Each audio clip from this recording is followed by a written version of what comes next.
everybody, I'm Matt Hill. I'm here at the AADE Symposium exhibition in Oklahoma City, and very fortunate.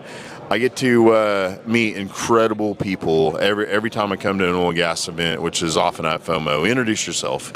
Gregory Wrightstone. I'm a geologist. I'm executive director for the CO2 Coalition, and I'm also accepted as an expert reviewer for the Intergovernmental Panel on Climate Change.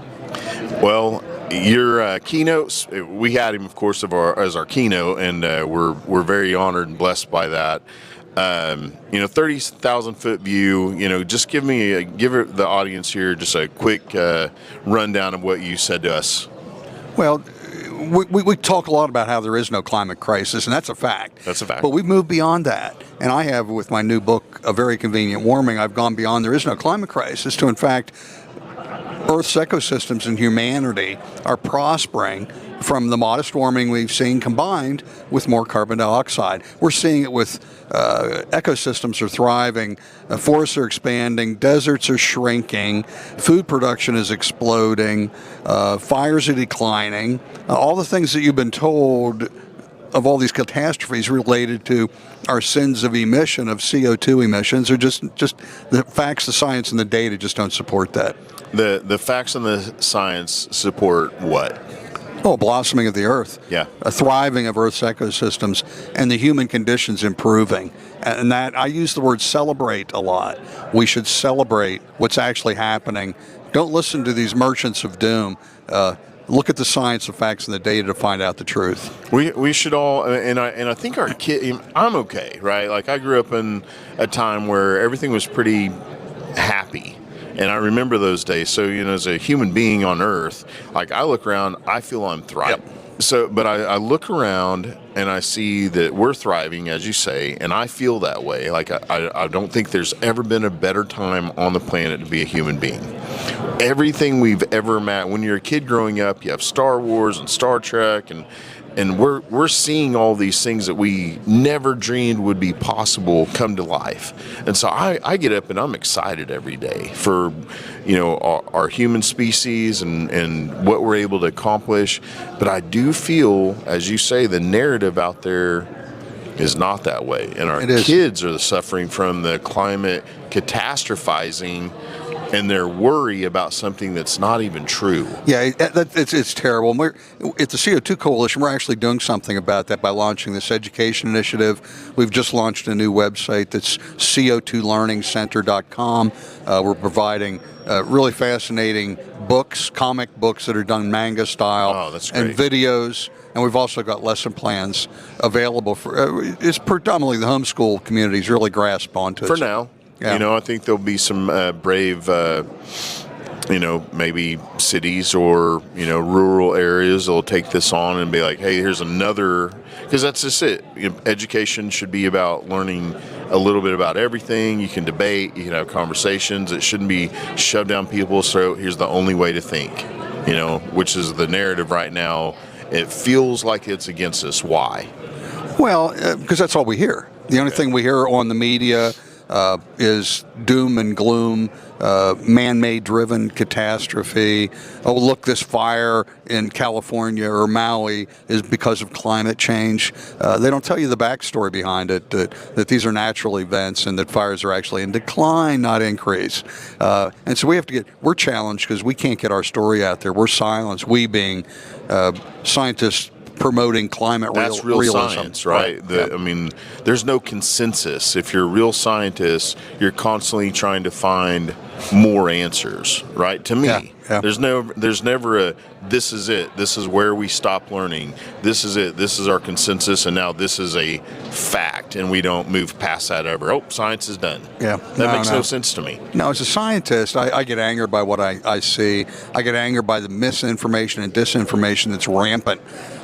And you just saw in a presentation we just gave here as the keynote address, I documented how they're lying to you about fires, how they're lying to you about extinction events, and how they're lying to you about drought and deserts expanding. So we need to get the science. And that's what I'm proud of that with the CO2 Coalition leading this group of experts. I'm proud of those scientists. Whether you want to consider yourself an expert or not, you're still a scientist to me if you're out there gathering data and trying to learn something about our world, right? Mm-hmm. So I'm proud of just that aspect of like, hey, this is something I'm seeing differently and willing to put myself out there to ask other scientists' opinions on, right? Mm-hmm. So do you think the other scientists are being driven by something else? Is it money? Is it research money? That's a good question. What is driving these people? In some cases, they really believe that there is a climate crisis. We need to do something about it. There are those. There are others. They're not bad people. They're just misinformed. Right, and the others are. If we look at the funding element, we know that scientists in the university section, they're driven by funding, and if you don't go along with what I call the company line on climate change, you're not going to get your funding. I mean, if you say there is no climate crisis and here's why, your funding disappears. We've seen scientists like Dr. Peter Ridd in Australia that got fired because he told the truth about the Great Barrier Reef, or Susan Crockford that lost her position because she told the truth about the polar bears. We see this, it's pretty well documented. We've had scientists leaving academia because they wouldn't go along with it. And those people, there are a few of those around, truly brave individuals. Morals and ethics matter to those guys. They're like, you know what? I'm not going to take this check and go write your paper the way you want it to be written just so you have the outcome you want to hear. In fact, we just hired a PhD in chemical engineering that was working for carbon capture company. Mm-hmm. He wrote papers. He traveled to conferences and gave seminars on carbon capture. He was getting paid a good amount of money and learned from some of our work what the truth was about carbon dioxide, and he learned he was on the wrong side. I gave him, he walked away, and I put him up. He's now working for us. So he went from CO2 capture to the CO2 Coalition. Yeah. And now he's working to promote the benefits of carbon dioxide, not carbon capture. Can we really even capture enough carbon to make a difference? No, the effect of this is incredibly small. So would it even hurt? Would it hurt him to go and capture a bunch of carbon to make some money on the side? Well, yeah, it would hurt. It would hurt us as taxpayers. Right, I know. Because they're going to be talking about, they're talking about pumping this carbon that they capture down wells. I'll contend the only thing going down those wells will be our tax dollars. Yeah, and again, there's, oil and gas. We love our resources, and so anytime anybody says we're hurting the environment, if we know that, we're probably thinking, well, that's a cost that we want to capture back anyway. If you're wasting anything at all, if you're wasting something environmentally, that it's also wasting it economically. So we're working very hard in the background anyway to make sure that doesn't happen. Any kind of environmental cost is also a financial cost that we don't want it to happen. Yeah, so they need to hire. They need to hide the information about the true cost, the true economics of turbines. Don't call them farms. They're not wind farms. Yeah. They're industrial scale facilities. And the same as solar. They're not solar farms. They're industrial scale solar facilities. Yeah. All energy has a cost. And I think everybody in the energy sector, and especially oil and gas, we're fine with all forms of energy, but just call it energy addition or alternate energy. That's fine. Just don't call it green energy. Don't call it, alternate energy. I get a little bit irritated when people say I want an all of the above policy. We should use all of the above that makes economic sense. There you go. All right, without the subsidies, without the proposals and the tax breaks. Get rid of that. And if it can compete on its own, if wind and solar can compete with coal, well then have at it. But it can't. Not by a long shot. Not when you look at the molecules just don't add up. Exactly, and they're a blight on the landscape.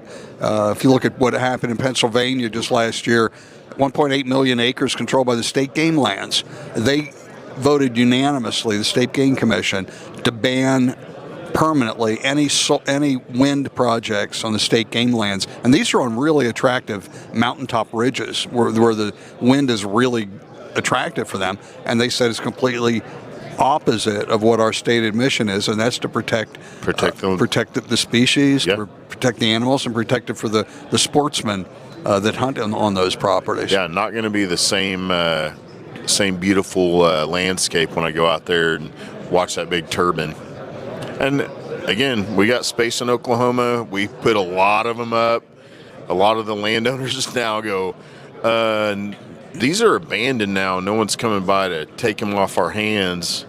And what do I do with them? Like, no one knows. We didn't, talk about that at all. Yeah, well, that same Pennsylvania Game Commission, I listened to their committee hearing, and these people, there were 18, voted unanimously. Some of these people were just vitriolic in their hatred for the wind turbines because they live near them, and they've ruined the beautiful vistas. Not only that, but there are a lot of problems living close to these. Well, I mean, whatever purpose they have, we'll find a use for them, and who knows, in the future they might get more efficient and replace a lot more. But in the meantime, we have amazing natural gas, a great molecule. We all and a lot of it. So it's reliable, it's abundant, and affordable. And it takes a little straw on the ground to get it out. We have amazing technology, been working on a long time. And we know we'd like to burn more of it and make oil into more products. And I don't know, but you do. The next step is, some kind of nuclear fuel. Nuclear is... it's a possibility. Yeah, especially small modular SMRs, small modular reactors. That's, I think, the wave of the future. But, that's probably 30 years out. If you look at the permitting. It's going to be longer. Perhaps longer. Yeah. Because I want a flux capacitor in my space car. Remember that? Oh, yeah. That's all I needed. Yeah. And this is cool. We had a speaker come to our API group, and for the first time in history that I've ever heard of, they shot lasers at a hydrogen molecule, and they put less energy in than they got out. They got more energy out of that hydrogen molecule than they put in. So now we have a new reaction that's never been, in history made, right? Getting more energy out than you put in. Now they've been able to repeat it, and then they're able to repeat it quicker. So they're going to have an engine out of this sometime. That's all it is putting energy in, getting energy out, quicker and quicker and quicker and quicker. That's fascinating me. That's a flux capacitor in my future. That's 100 years. You're going to have to cut this out because I don't agree. We'll talk about it offline. That's so cut fine. This out. Disagree. I don't get mad. No, the energy. What you're talking about is the energy that hit that was less than what came out. But what they didn't report was how much energy it took to create build all the things, to create that ray that went into it. Okay. It was on the order. It was on the order of hundreds more in terms of whatever the energy used. I'm never getting my flux capacitor. And now you're not. Someday. I work with nuclear physicists, and the joke they tell me is that since the 1950s, fusion has always been 40 years in the future. Okay. And they say that's the physics community. It's probably been since the pyramids. I think they made those pyramids.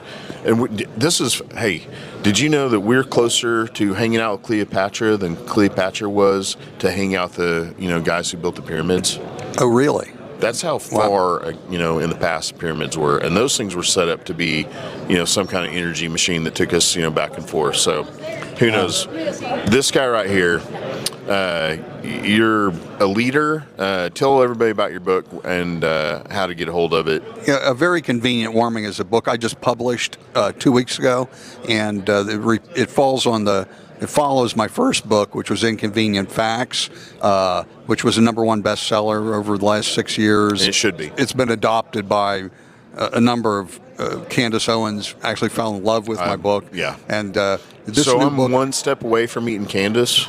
Yes. Oh yes. my gosh! Hey, dream of mine. Yeah. She's on my bucket list of people to interview. She's just as nice in person as she is. With no doubt. Just solid. Yeah. But this book is a very convenient warming, just published. It goes a step beyond there is no climate crisis to, again, what we started this interview was we talk about modest warming and more CO2 benefiting Earth's ecosystems and benefiting the human condition by improving it. Who are some of the people, and say they don't believe me, say they don't believe you, who are some other people that, we all need to start following? Well, there are Jordan Peterson's coming around a little bit, but I still need to have a talk with him. Candace is gone. He's a philosopher, yes. So that's not fair of him to, you're forcing him into being a scientist, but you'll teach him. That's great. And by all means, we all follow him and love him and what he has to say, at least about how to be better men, right? A little bit more stoic, and get out there and be warriors. And who to follow? There are other people out there. I'm not going to name names because I don't want to throw anybody under the bus, but there are some people out there that are pretty well known that frustrate me because they start from the premise that there's a climate crisis that needs to be solved, but we're just doing it wrong. We're spending too much money. And we at the Coalition, we don't give an inch on that. We do not back down. We will not admit, because there just is no climate crisis that needs solved. So anything we do to solve a non-existent crisis is, if they say they want to spell trillions. No, they shouldn't spend pennies to solve a non-existent crisis. And for those out there, because hey, I've promoted you on, and not just you, but the CO2 Coalition. Anytime somebody's like, "Oh, you're bought and paid for by oil and gas," and I'm like, "Okay, well, look at them, right?" And they're like, "Oh, they are too. Oh, you're studying." No, not even a little bit. We've got more than 99.9% of our donors are individuals. Yep. Just like everybody watching this today, and we've had a tremendous response from across the country of support doing what we're doing, and what that does, that allows me. I was highly stressed. I didn't have enough people and staff to do what I really wanted to do. We're finally able to do this education initiative. We're doing, for example, last week a trip. I took myself and 3 others, including Dr. William Happer. We all traveled to Wyoming to try and save Wyoming from itself and this bizarre decarbonization plan of the governor. That governor, though, he loves oil and gas, and he's appreciative of, I'm always impressed by the governor, at least. I don't know about anybody else up there. Probably a lot of people moved there from California. He's trying to fight on their policies, but... No, he's pushing a decarbonization. He's pushing carbon capture. Oh, yes. Come on. I was a big fan for a minute. No, you better rethink that. Governor Gordon's... in fact, he was voted, the GOP in Wyoming had a no confidence vote for him. I got to start following politics again. I've been following oil and gas and guys like you. Scientists and oil and gas guys are my favorite. Engineers. No, we came out pretty hard and strong against Governor Gordon in Wyoming. Okay, well, I'm gonna get back to following you then, and whatever you vote for, that's what I'm doing. All right, Gregory, God bless you. Thank you for being here. Thank you for being our keynote. We'll all be behind you because we know that oil and gas is going to be needed for a long time. Everybody here is dedicated to bringing the poor, affordable and reliable energy. So if you're out there working on the politics and keeping, the government off of us, then we can go do our jobs. Right. You're doing a valuable service. We need to, make sure what we're doing is efficient and getting returns on profit back to the investors. Absolutely. Keep at it, and God bless you. God bless you. Thank you. We'll see you next time. Get the book. Oh, what's the website? Well, the website is convenientwarming.com, or of course you could go to Amazon. It's easier, but they don't. If you want to pay Jeff Bezos his blood money, or buy it directly from convenientwarming.com. He does fly in private jets that use natural gas and oil, so we don't hate the guy. A lot of trucks using oil and gas. Amazon's fine in our book. Okay. All right. And make sure you donate and follow CO2 Coalition as well. Thank you, brother. Appreciate you. God